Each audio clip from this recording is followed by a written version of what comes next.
അതുകൊണ്ടാണ് ഇന്നലത്തെ സങ്കല്പ പത്രത്തിൽ 3 കാര്യങ്ങൾ പറഞ്ഞു. ഞാൻ എല്ലാം വിശദീകരിക്കില്ല.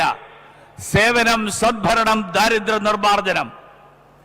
ദാരിദ്ര്യ നിർമ്മാർജ്ജനം ഈ നാട്ടിൽ ധാന്യങ്ങൾ ലഭിക്കും.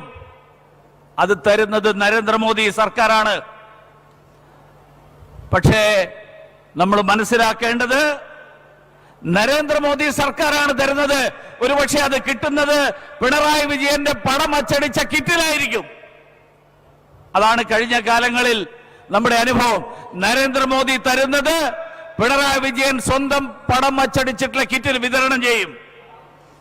ഇന്ന് രാജ്യത്തെ 80 കോടി ജനങ്ങൾക്ക് സൗജന്യമായിട്ട് ഭക്ഷ്യധാന്യങ്ങൾ കിട്ടുന്നു. മഹാമാരി ലോകം മുഴുവൻ പിടിച്ചു കുലുക്കിയപ്പോ അന്ന് പലരും പറഞ്ഞിരുന്നു ഇന്ത്യ ഒരുപക്ഷെ കോവിഡിനെ കീഴടക്കാൻ പറ്റുമായിരിക്കും, പക്ഷെ പട്ടിണിയെ കീഴടക്കാൻ ഇന്ത്യക്ക് സാധിക്കുമോ? ഇന്ത്യയിൽ പട്ടിണി മരണങ്ങൾ ഉണ്ടായില്ല. ഇന്ത്യയിൽ ഒരൊറ്റയാൾ പോലും പട്ടിണി കാരണം മരണപ്പെട്ടില്ല.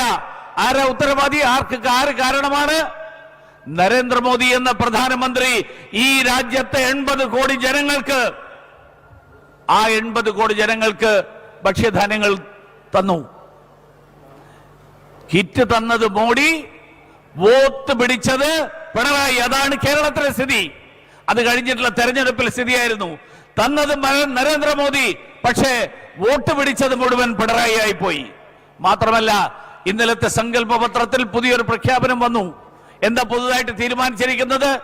70 വയസ്സ് കഴിഞ്ഞ മുഴുവൻ ആളുകൾക്കും വർഷത്തിൽ 5 ലക്ഷം രൂപ വരെ ചികിത്സാ സഹായം നൽകുമെന്ന് നരേന്ദ്രമോദി സർക്കാർ, നരേന്ദ്രമോദിയുടെ നേതൃത്വത്തിൽ ജനാധിപത്യ മുന്നണി, ദേശീയ ജനാധിപത്യ മുന്നണി പ്രഖ്യാപിക്കുന്നു. 70 വയസ്സ് കഴിഞ്ഞ മുഴുവൻ ആളുകൾക്കും വർഷം 5 ലക്ഷം രൂപയുടെ ചികിത്സാ സഹായം.